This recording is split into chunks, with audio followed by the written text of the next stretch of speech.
Welcome to the Gilchrist Experience. We're live from Manhattan Neighborhood Network here in the 59th Street between 10th and 11th Avenue. It's a new studio, and as you know in the past, we come to you live every week at 5 o'clock. This week we're going to talk about Harlem and what people are doing to stop the violence, the teen violence, you know, how we beat up each other and take advantage of each other and not love each other enough. Well, Miss Iesaha Sekou has been at the helm, trying to take care of our kids, and with your name of the organization again? Street Corner Resources. Street Corner Resources, yes. So you've been out there taking care of business, right? Trying to keep people alive and well and sort of loving each other. I've been on the corner with you, last year. That's when right. we did with Reverend Sharpton. And you have with you today? Introduce your guest. Brother Talib, Hudson. Right. So I'd like folks to know that with Street Corner Resources, he does outreach and he organizes the outreach. So he's really been very instrumental in organizing what's coming up for our outreach and Occupy on the corner of 129th and Lenox. So you do the same thing you did last year? Right. And he's also my co-host on WHCR. Yeah, Street Corner Resources Live. That's Mondays, 8 a.m. to 9 a.m. Okay. Great. So tell us about yourself. I'm a native New Yorker, native of Harlem. I just graduated from the new school, university, the Milano School of International Affairs, Management, and Urban Policy, with a master's degree in urban policy. Wow, impressive. Yes, thank you. And I've been working with Iesaha for a little over a year now, and I've been continually impressed with the great work that she does. And I just try to learn as much as I can at her knee, basically, on how to improve the community. So how do you contribute to teaching kids how to go the straight way? Well, I think it's not so much as teaching kids to go the straight way as listening and learning and trying to provide some kind of guidance and relationship building. And I've learned a lot of that actually from Iesaha. On Monday mornings, when we have the Street Corner Resources Live radio show, often we have young people who come into the studio. Often they bring their music. A lot of young people like to do music, and some just want to come and be on the radio and to be able to provide an atmosphere where a young person can come and relax and not be judged and explore, I think is something that isn't always provided in the outside world. And so whenever I get a chance to come to Harlem Renaissance High School, where Iesaha has her office, I do that as well. And so it's always a great experience. Well, how do you get down with the hardcore gangsters? I mean, this is what we're dealing with when we're shooting each other all the time. I mean, it's black on black, basically. If we stopped, we had a Reverend Richardson at National Action Network. He said he had a dream that what would happen if black men stopped shooting each other and stopped wanting to go to jail, and we just stopped going to jail. We put all of upstate out of work. That's true. Imagine? And you know what? I think that the idea that these young men are hardcore, I mean, it's really like a myth. They're really not. And what we find is that young people are pulling triggers for a lot of different reasons. And often it's to build a reputation because they have to survive in the street, or it's necessary in order to navigate in the community that they live in, because gangs and guns has taken over that neighborhood, and a certain mindset, a negative mindset has taken over. So you may get a young person who has been going to school, doing all the right things, and will go from doing all of those things that are expected and that are great, to hiding a gun in his house because someone has bullied him or threatened him or pushing up on him to join a gang, and to him becoming what appears to be a hardcore gang member. But we found is usually once the young person is arrested or the trigger is pulled, this young person turns back into a very sentimental, sympathetic, they come back to their senses, and they're really not proud of what they've done, and they wish that they could bring the life back. And even though they can't, and even though it's a little too late, we know that that young person was really not that person pulling the trigger. That was some other stuff, and that's the stuff that we have to work on in our community. Now, I come from a a vastly different generation. Where I was talking to an old friend of mine, my same age as I, and we talked about how we loved each other a little bit better than we love each other today. And we're talking about the 50s, Bo. I mean, just strange. I mean, I just had this conversation about 3-4 days ago, and we sat there in amazement on how we got along so much better back in the 50s. I mean, we were about dressing and playing with, the girls. I mean, the women were the most important things, and we were all gentlemen. That was a major theme through all, and he more or less went the illegal route, and I went the legal route. But we stand here today, 72 years old, alive and well, and still loving people as much as we did back then. Now, I don't see that same sentiment in the young kids today. I mean, I don't see that music that we used to have. I mean, Charlie Wilson was down at Essence Award. I mean, he turned it out. I mean, and the new hip hop is nothing but preaching vulgarness and nastiness. I mean, and we were lovers back in those days. I mean, how do you get love back into the community? How we love each other again? I think one of the things that both myself, Talib, and some of the others that occupy the corners with us in particular, and that have been working with Street Corner Resources, because I just like to make it real clear that we occupy the corners on a regular basis, and so do outreach in public schools with young people. We're always reaching out to young people in the community, and one of the things that we do when we do this outreach, and that's the reason why I'm talking about the outreach, is because we ask young people, how are you doing? We give hugs. We stand and don't run from these young people. A lot of times young people will be in need of something and everyone's so busy, and while they're giving information, they're moving away from them to let them know, well, I don't really have time for you. Well, we take a minute and we stand there and we give them the time that we have, and we try to hear what their thoughts are, their struggles, and find some solutions for them and some resources. And if we can't give them that right then we always have a card, and Talib will connect with them, I will, and we'll try to help them figure some things out. And I think that's love. So that's you mend hearts. We do the best we can. And I've seen you out there. And that's also one of the purposes of Occupy the Corners. One of the things that people have asked us is, so why are you really out there? If you stand out on a corner, people are just going to move to the middle of the block. And I think that one of the things that we've been able to do, especially last summer, is work on changing the consciousness of the community. Because one of the things that we've seen is too often today, not just youth, but adults as well, I've gotten very comfortable with calling each other the N-word. And when we're on the corner and we're saying to someone, have a good evening, brother, or have a good evening, sister, or how are you doing today? When we're out there consistently, weekend after weekend, night after night, and the same people walk by and they receive these positive messages, you literally see people's body language change. And so I think that by being out there, it's not just about being in a particular geographic space or physical space to prevent crime happening on a particular block, but to begin to change the consciousness of the community. And that's why it's really important for as many people to participate as possible, so we can have ripple effects outward to change the consciousness, to bring back that love that you mentioned. It's very difficult sometimes to deal with kids. I had a DI, a drill instructor, as a father, so I tend to, rather than saying something comforting, I'd rather bark at them. And I know that doesn't work today, so I stay away from them because I know I'm going to bark. You'll be doing a lot of barking, I'll tell you. Like a bunch of them on the subway, and I was managed to say something civil, like, well, why don't you learn to be a gentleman? Why don't you ladies learn to be ladies? I mean, and it worked, and I was surprised that it worked.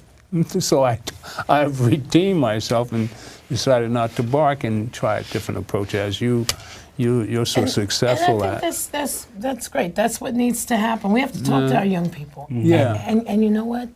What I'm finding is that a lot of times we expect that they know what a gentleman is, or how a gentleman behaves, or how a lady should behave.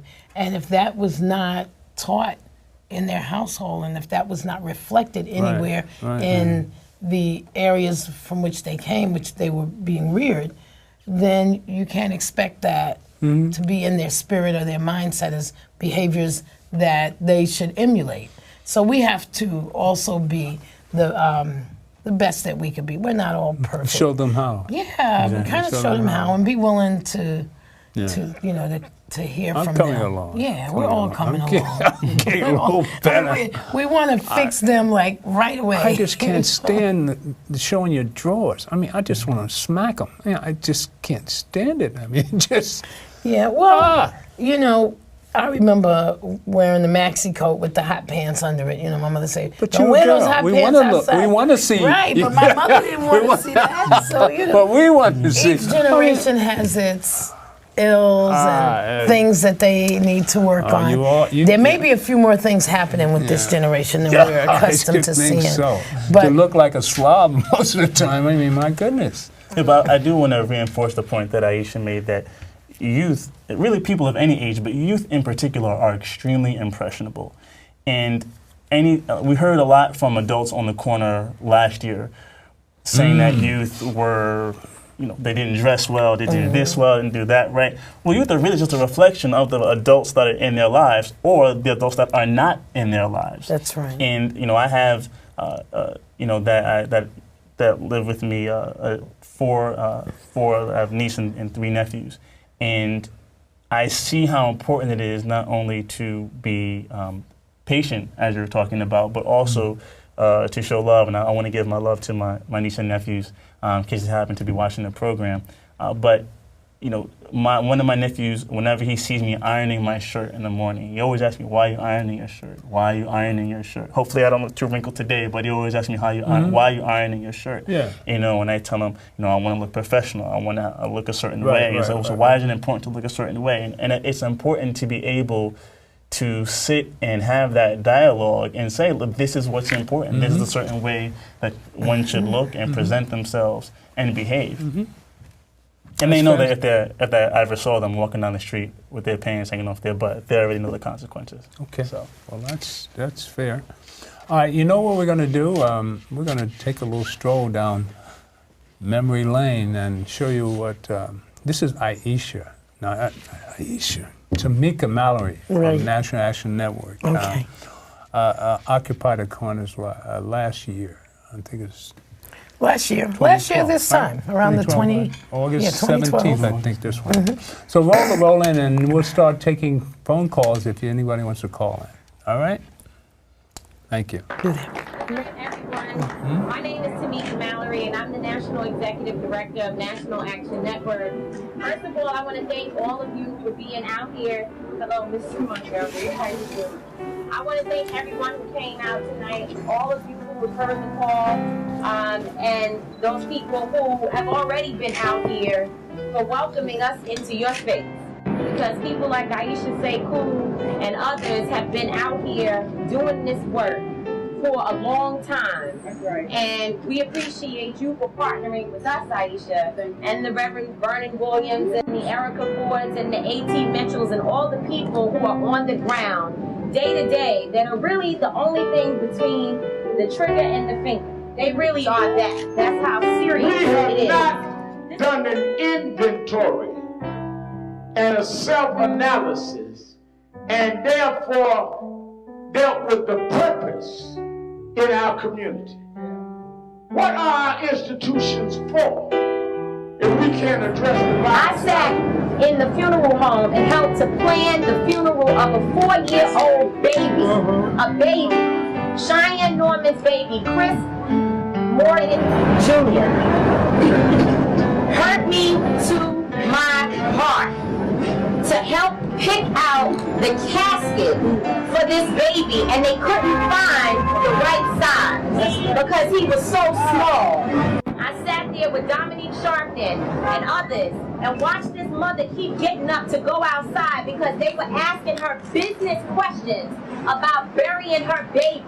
And I realized at that moment that who am I to be so selfish and not to lend myself every minute of the day to save another life. And so I'm standing out here. This this is not a joke. It's not about the cameras. It's not about us just having a reason to come out and show that I'm here tonight. Tomorrow night, we need to be back. And the next night. And in 4 weeks, what else are we gonna do when this is over? That's what we need to be asking ourselves. How are we going to ensure that the people that are on the street every night get the money they need to take care of their business and save lives on the street?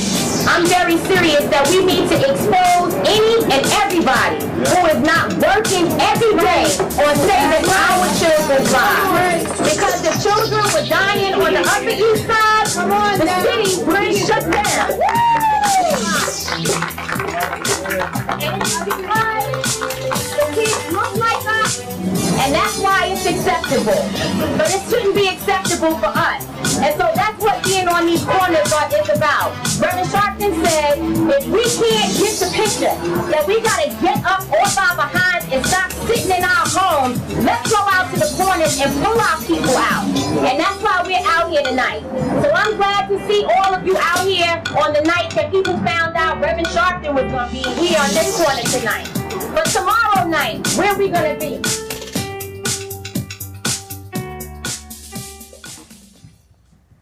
Now, that's sensational, and that's Tamika Mallory. That's the National Executive Director of National Action Network. She's a hellfire. I mean, Tamika can take care of us all, as far as putting the word out and how we need to take care of our own. This is what we don't do. We're not talking about. Maybe she was touched by this woman. Cheyenne Norman, who lost her son, Lloyd Morgan. I mean, it just breaks your heart. I'm at National Action Network every Saturday, live streaming. That's what my job is. That's why I'm able to be here. I'm a videographer for National Action Network, so I'm behind the scenes. I see all this spiritual energy come at you all the time, and it's like church for me. Because I revere reverends as it is. Reverend Sharpton's a disciple of Martin Luther King for me. I'm an old timer. I come out of the old school, and I was always struggling with, do things. No justice, no peace. That's right. If I don't get no justice, I'm not going to keep my mouth shut. And this is exactly the theme that we bring here. And Aisha, I love what you're doing on the corners. I mean, I've been out there with you behind the camera, and I see you know how to deal with our folks. I'll put it that way. When they cut up, you know how to. Well, we had that woman who came out on the Occupy last year, and of course she had been drinking, and maybe she was accustomed to having her little Friday night drink and walking past that area, and now what she saw that night was almost 100 folk. Standing out there, politicians, news reporters, community folk, business owners, Reverend Al Sharpton. Now she had this circle of folks she had to navigate through. She was not accustomed to that. We knew that we didn't want the police to have to interact with her because it was not necessary. So what I did was I just embraced her, walked her away, and the Occupy event that was happening at that moment was able to continue. What I do want to say, so we can't police ourselves is what I want to say. And I think that that's just a very tiny example of how we can begin to take care of our community. Most recently, there were almost 500 bikers in a park. And they were celebrating Ray Day. And before that celebration, we had Ray Day, which is a biker who lost his life. And that celebration, people were nervous about that. The bikers were going to be in the park. How long were they going to be there? Was there going to be anything? And when I got the call that, because there was an agreement, the bikers made an agreement, and I was part of that agreement, that they would police themselves in their event. And I'm saying this to say how we can keep peace in our community. So when they called me and to say that the music was being shut down, that the police was shutting down the music, I said, okay. I said, well, just stay cool. I'll be there in a few minutes. Let's see what's happening. So we found out that the permit called for the music to be shut down at 8 o'clock. Long story short, but you can stay in the park until 10. And so what I asked the police, because, they were concerned that there may be, some issues, and I said, they made an agreement, the bikers, meaning the bikers, they made an agreement to police themselves. The time for them to have to be out of the park is at 10 o'clock. And that at 9:45, they will begin to clear the park. Right. The officers could not believe how the bikers took care of that and cleared the park by 10. And I'm saying not just for events in the park, Right. in our communities, we can begin to take back our communities by beginning to know who's in our community. That's right. We were able to do that in the park because I knew those bikers. Those bikers were comfortable with a community member being a part of helping them to clear. It wasn't offensive. I think the same thing in our communities. They know Talib, they know myself, they know some of the others and some of the other organizations that are doing work. But it takes also business owners, community members to just, sometimes give a word of encouragement. Hey, I saw you the other night. It looked like you were having a great time. I'm glad that you were able to help keep peace and no one acted up at your cookout or Right. whatever. That we have to validate the good, expect the best, and promote ways that peace can happen amongst people who could be pioneers for peace in a certain sense.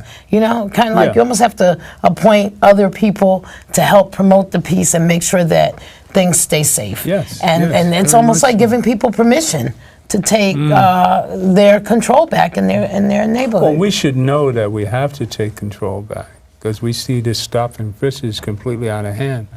And that's one of the major projects of National Action Network. The youth in general, I think we're having a lot of problems with the age bracket. I think the 15 and below are really doing a lot of the shootings and the cutting up. My grandson tells me, below 16, and you got to be careful because they're really out whacked out. Do you find this true? Is that the age I bracket of most don't trouble? want to inflate the situation. I think that the person behind the trigger, the age varies. Okay. But what I will say is the thing that is surprising to us is that the shooter is beginning to be younger and younger. And we don't want that. What's that saying? So how young are we talking? Well, there are some young people who have pulled triggers at 14 and 13 years old. Okay.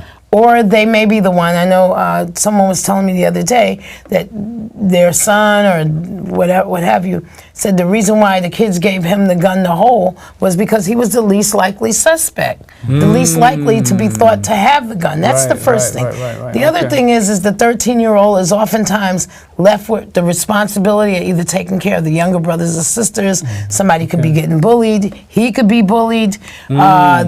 The watch over or the person who can provide the oversight in the household is not available for whatever reasons, a whole host of reasons, to do that, to provide oversight, to make sure that this young person is not being challenged, with his physical safety. Okay. Because some parents could be in the household and they don't ask the question, "Are you okay?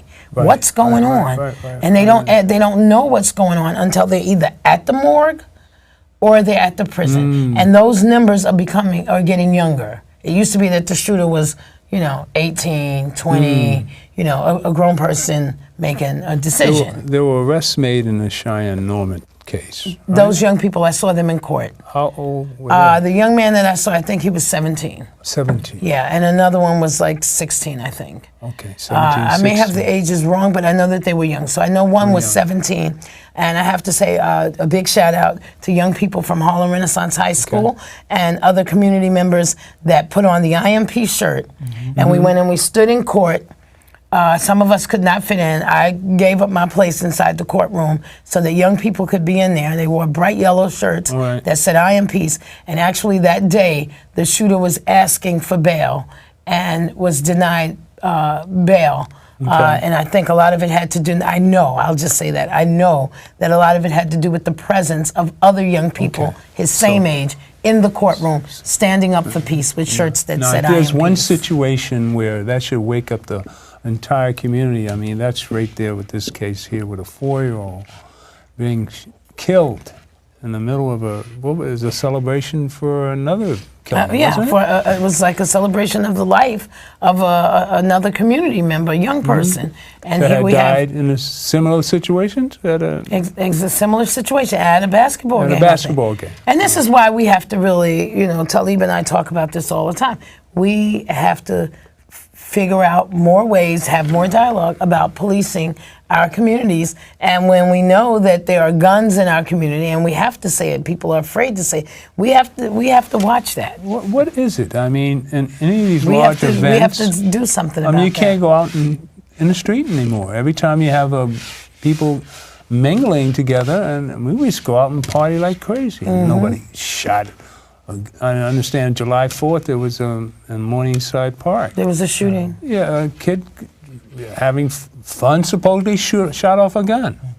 Well, Mr. Gilchrist, if I could, I do want to again reiterate the point that I think sometimes it is surprising when you find a young person who's pulling a trigger, as young as Aisha mentioned, 12, 13, 14. But what I think is even more surprising is when you have adults who are in their 30s and their 40s or above who are not providing that leadership, who are acting in a way that chronologically does not match their age. And so I think that what is happening is that, again, young people don't have the role models and the mentorship and the guidance that they need. And one thing that I've seen with Iesaha that I've seen her do is really talk to and engage young people in a loving but stern way, but in a loving way. And you see that young people will respond. There's the initial, there may be the initial, hard crushed core on the outside, but that's all a facade.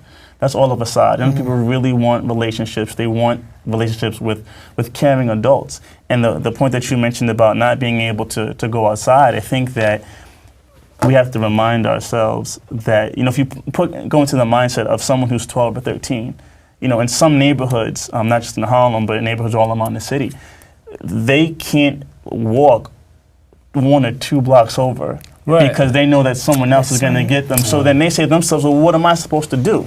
If the adult in my life is not providing me with a certain level of protection, and I don't trust law enforcement to provide me with any protection, but they group people over here, maybe I'm 12, 13, 14, maybe they're 16, 17, 18, maybe they're 24, 25, 26. And they're saying, hey, look, man, we got you. It's not a problem. Just hold this, just take this, just put in this work.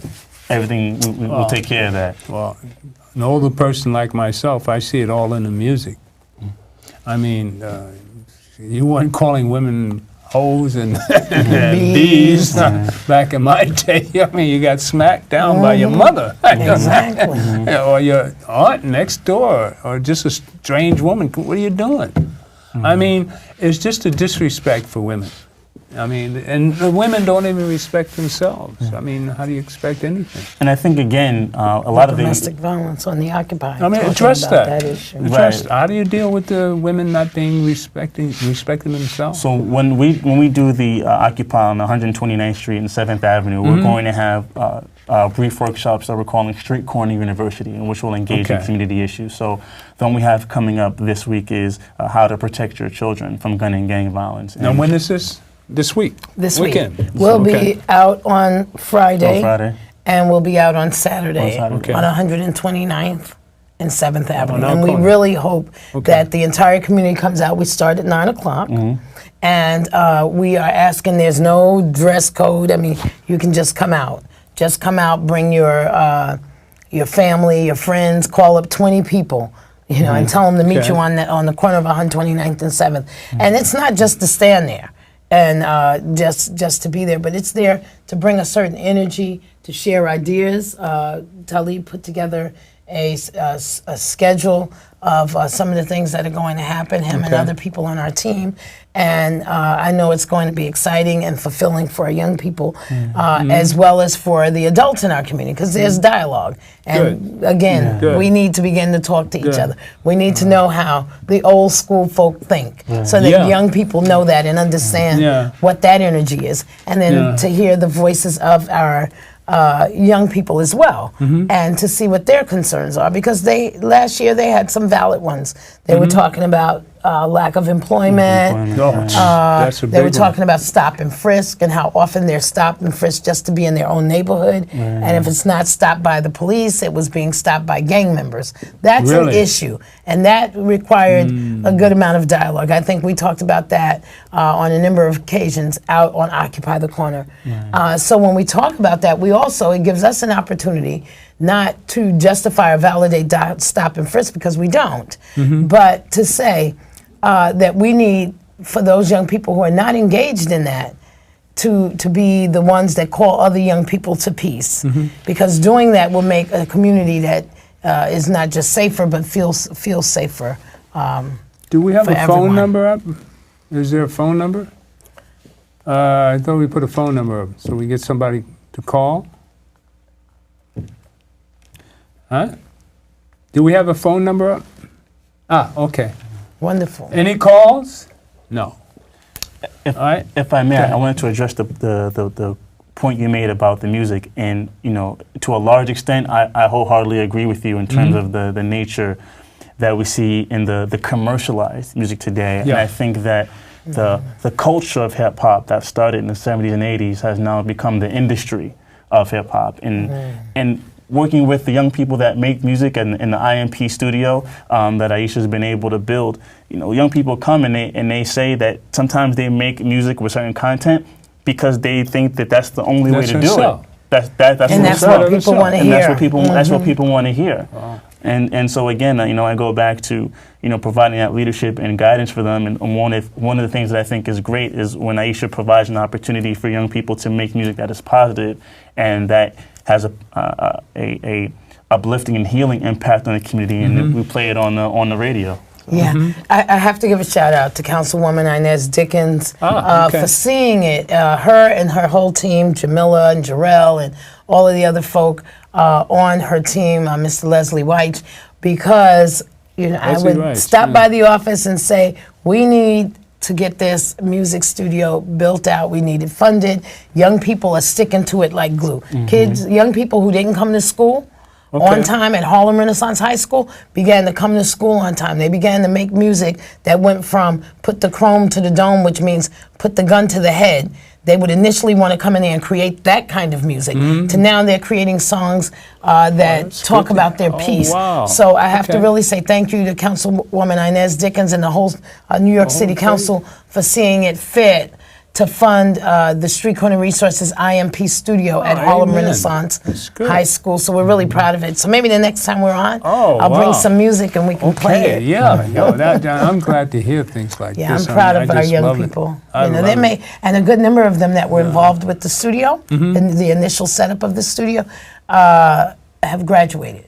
They graduated. I'm on the really board of directors of the Boys and Girls Club of Harlem, so we're going to have to start commingling our resources and doing something with the kids of Harlem. Exactly. This is I was born and raised in Harlem, but I go back to the day that anybody walking down the street could tell you to do whatever you need to be done. And I'd love to see just a little bit of that. That kind of respect that we had for our elders. It just doesn't seem to exist as well as it should. Because I don't think we have half the problems we have if we had that more respect for an elder. You wouldn't say a nasty word. You wouldn't cuss on the subway or if there was an elder there. These kids, man, they don't even understand if they're cussing. No, I really had to tell a girl sitting right next to me on a train. I said, "So why do you cuss like that?" I wasn't cussing. She was saying F and mother and. I said, "You didn't realize you were cussing, did you?" And she said, "No." And it was a matter of fact. There's a different standard. But these are girls I'm talking about. It just bugged me. Girls are filling the prison at a faster rate than young men right now. And so, are they? Yeah. And so that's why we're trying to change up the game. Street Corner Resources, our team is focused on not just preventing crimes from happening against young people using guns and gangs, But to get young people to change up the mindset, to think about their life differently, to see options and possibilities, to experience some new things, to want to hang out with a new circle of people. We call it increasing your circle of influence. Who's in your circle?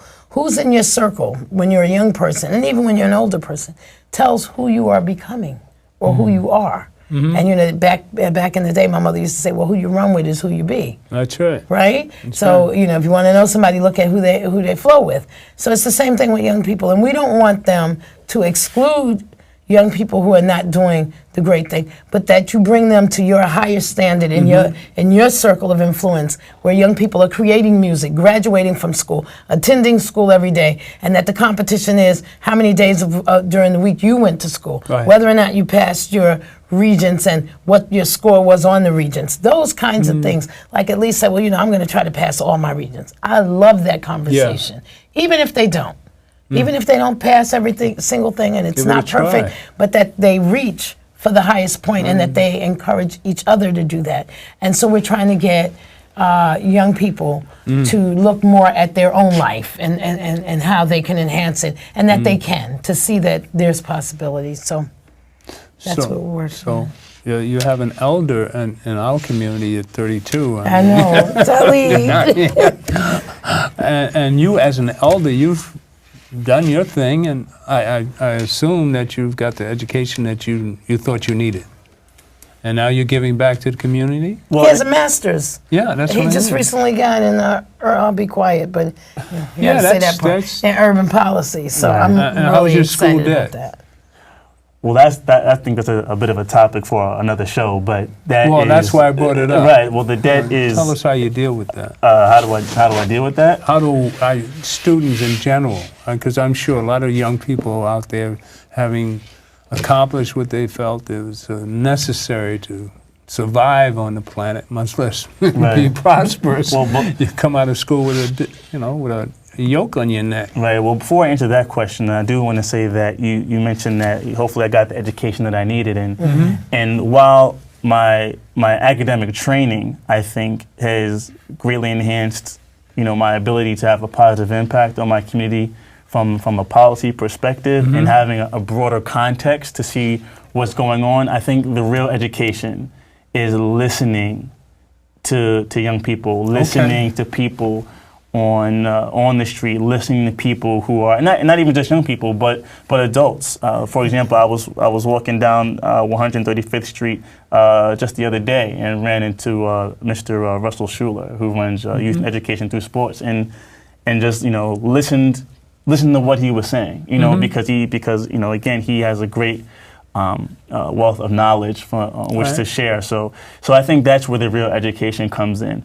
But in terms of the student debt question, it's a serious issue. I think I just saw on Twitter today, that's where I get most of my news now, that the Senate, I think, the Senate of the House voted not to keep the student loan rates at 3.4% and let them go up to, I think, 6.8%. Yeah. Now they voted it to increase. They're going to increase. They're going to double from 3.4% to 6.8%. And for many of the folks in my generation, what we call the millennial generation, if you will, those born after 1980, the student loan debt is it's crushing, it's crippling in terms of being able to advance financially. The promise, the part of the American dream is, you go to school. You'll take out some loans, but they call it good debt. And the story is that once you take out the loans and once you get whatever higher degree, that you will then be able to find a level of employment that will allow you not only to pay back those loans, but also to be able to build your life sustainably and financially. And that just hasn't happened. That just hasn't been the reality, not just for myself, but I know people who have master's degrees and have been working or are currently working now in grocery stores and Barnes & Noble, making part-time minimum wage hours, just to be able to feed themselves. Half the students out there. Right, and that's also where you see the new face of, I don't want to get too much into another direction, but we need to talk about the increase in food stamps and increase of people on public assistance. This isn't people have a common misperception of who is and isn't using public assistance, and that increasingly you see people who have higher levels of education, who have degrees, not just master's, but also PhDs, adjunct professors who cannot find full-time positions. So I think that is definitely a conversation that needs to be had. Well, the reason why I brought it up, because all this ties into what we're dealing with our kids. You at Absolutely. 32 and me at my age, I don't have the way of it all. I'm lucky. I'm fortunate enough to have Social Security and a job. So I'm blessed. I know it. I thank God every day, for my situation. But there's so many others out there that don't have those sort of things. If people were just barely getting by on Social Security, and that's 2 Social Security, in the house. People in their 70s, the medication bills they're jacking you up when it comes to medication. And here they're fighting Obama, anything he tries to put forward. I mean, how do we fight all these Republican planned genocide, I call it? I mean, the filibuster in the Senate and the House of just disrupt the entire government. Well, I think that if I may, I think from a policy perspective, I would lay the blame at not only the Republicans but Democrats as well. I think one of the things that Well, you have to realize who's doing it most now. Well, I think, and what the racism is leading the whole charge. And I don't disagree with your points in the current context, but if you're looking at over the past, say, 30 to 40 years, I think one of the things that I keep hearing from folks of a previous generation comment, why don't the kids go somewhere? When I was younger, we had community centers. When I was younger, we did this. Well, the community centers are not there anymore. Exactly. They're gone, or the funding is cut. But that's been a 30 to 40 to 50-year process, and I think we're seeing the fruits of that. I think we got a phone call. That's interesting. I think as soon as we got on politics, people got interested. Oh, I got something to say about that. Unless you, maybe we'll bring up Trayvon next, and what we're going to do when Zimmerman gets off. All right, call in now. All right, caller, you're on the air. Yeah, can you hear me? Caller, are you there? Yeah, hello. Can you hear me? Okay. Yeah, hello? I'm here. Hello, I'm here. Caller. Hello. Anyway, well, with that response to politics, well, I'm into, Obama, and I see how he's been curtailed, and especially with this new filibuster where he can't even get the people appointed to administration service. I forgot the name of the organization that heads the consumer affairs that you have complained. No, the labor board had set up if you have a complaint. National Labor Relations Board. They shut it down. Right? They don't have people to run it. Winston, go ahead and take the call. All right, next caller, you're on the air. Yeah, hello, can you hear me? Yeah, I can hear you now. Yeah, well, you're right about that. We got a lot of kids. I see when my kids graduate, they see them to have a job.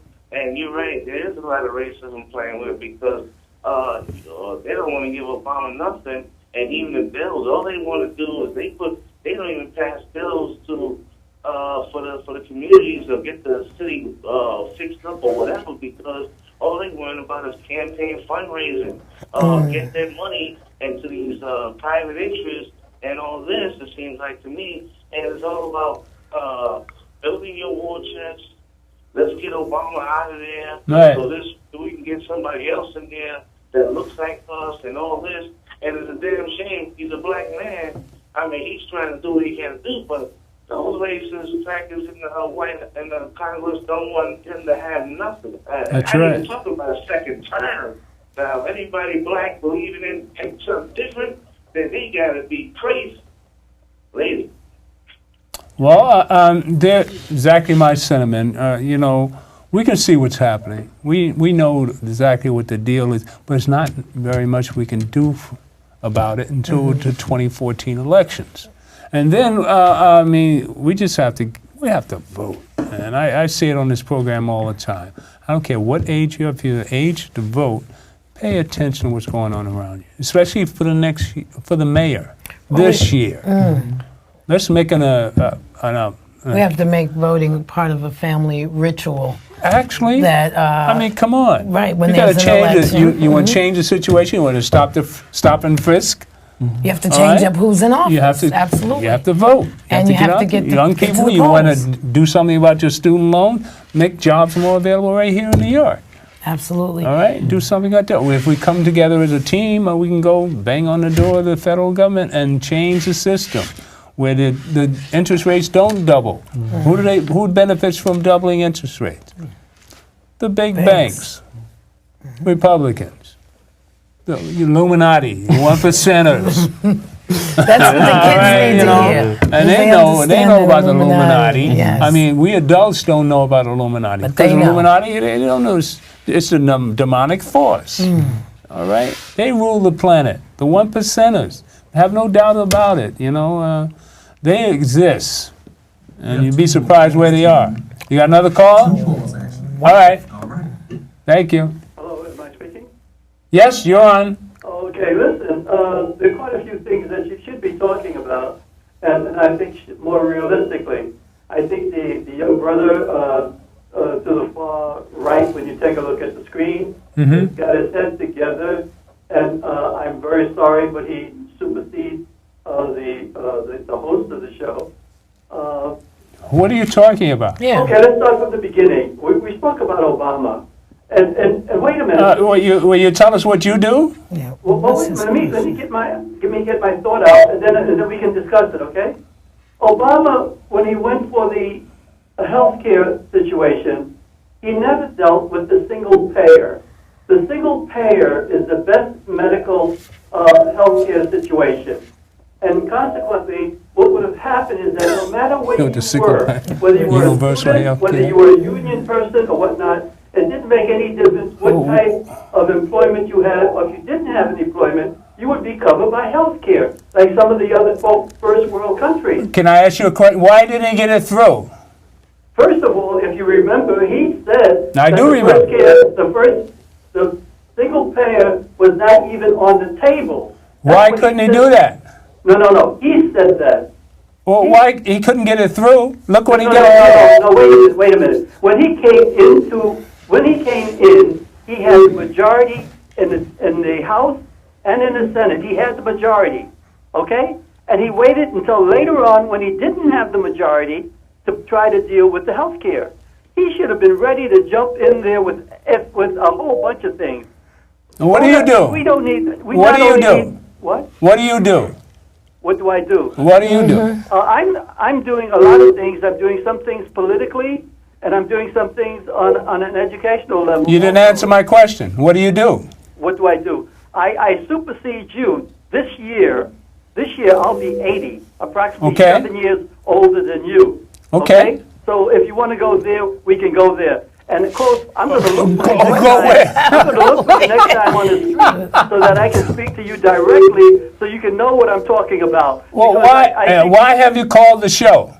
I called the show to tell us what we were doing wrong, or to compliment us, or what? I called the show to bring attention to certain things. I think the sister and the brother who are on the corner approaching the youngsters and speaking to them as if they're human beings, and getting them to take off that hard crust and feel love, I think is great. There is no way of getting around that. That is great. We've got to get to the people, both adults and youngsters, and speak to them. And what is your profession? What do you do? I just finished telling you that I'm 80 years old. So what did you do in life? What? What did you do in life? You weren't always 80. What relevance does it have to what I'm presenting? What's your source of information? I just asked you a question. What do you do in life? My source of information and what I do in life are two different things.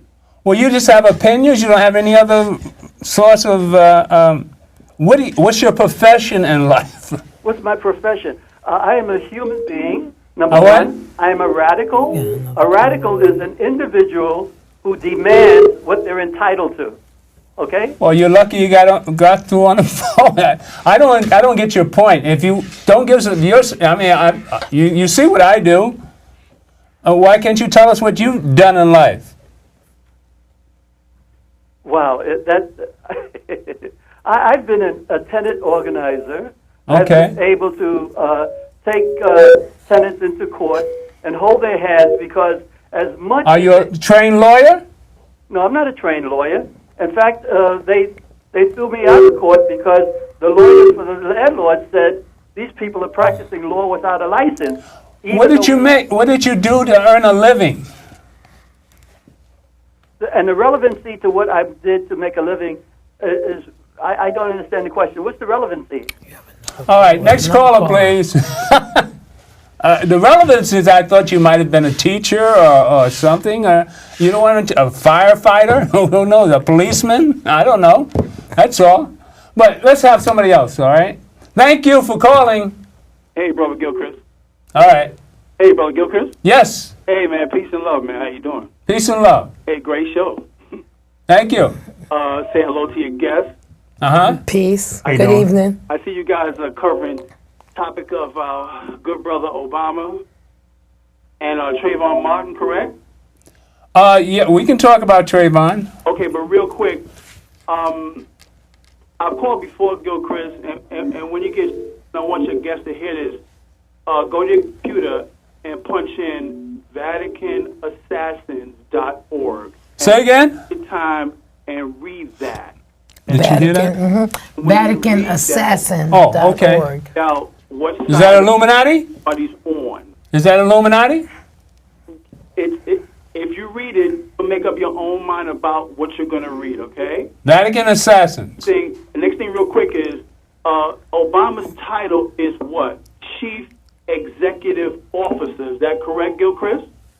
Yes. Okay, so that means as the Chief Executive Officer of this corporation in this part of the world, he can exert jurisdiction as he pleases without a congressional body. So that's one thing Brother Man can begin to do to go around this funny word called filibuster, Mr. Gilchrist, right? I'm not saying it's a straight shot, but I mean, that's your opinion. no. I'm sure he's figured out what he can and cannot do. He's a law professor. Gave you his title. He's the chief executive officer of this corporation. But obviously he's not doing it because he has other things that are hindering him. I understand. And for you to give a suggestion like that and not be president, then maybe you don't understand the office. Okay. All right. So I'm just putting it out there for your guests so they can have a little idea of what we're dealing with here for real. And the final thing is with Trayvon Martin, I like to just say, I like to know when Trayvon was coming home with the Skittles and the drink, who was actually home waiting for him? Was it the father? Or in other words, we presume that he was heading to see who? Was he going to see his father or his mother? Couldn't have been his mother because his mother lived somewhere else. And your point being? I'm making that where, as I watch this trial, I'm looking at the location where Zimmerman claims the event occurred. If it occurred where we are seeing it occurred, then where was he heading and who was there where he was heading to meet? You follow me? No.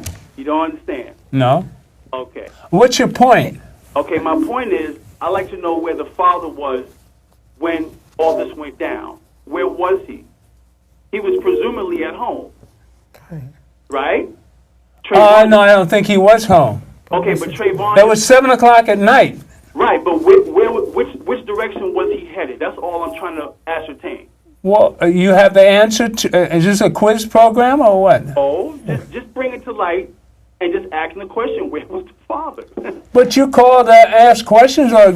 It's a combination of both. Nobody knows where the father was, right? Nobody knows. I don't get your point.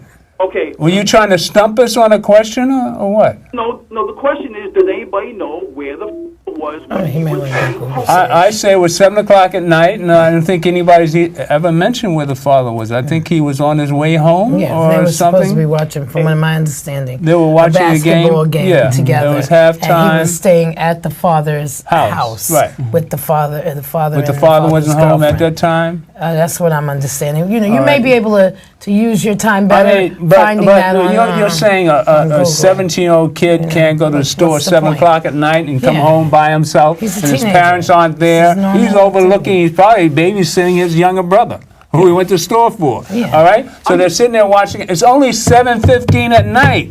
It's not early in the morning. Why wasn't the father home? What's that got to do with it? The man, he went to the store. Right, green tea, Arizona tea, and some candy for his brother. Right. He's coming home. Okay.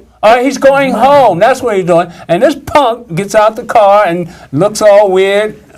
Claim he was high. Right. And if he was high, he wouldn't. He'd be running from the guy. Probably went into a panic. Maybe got lost. I don't know.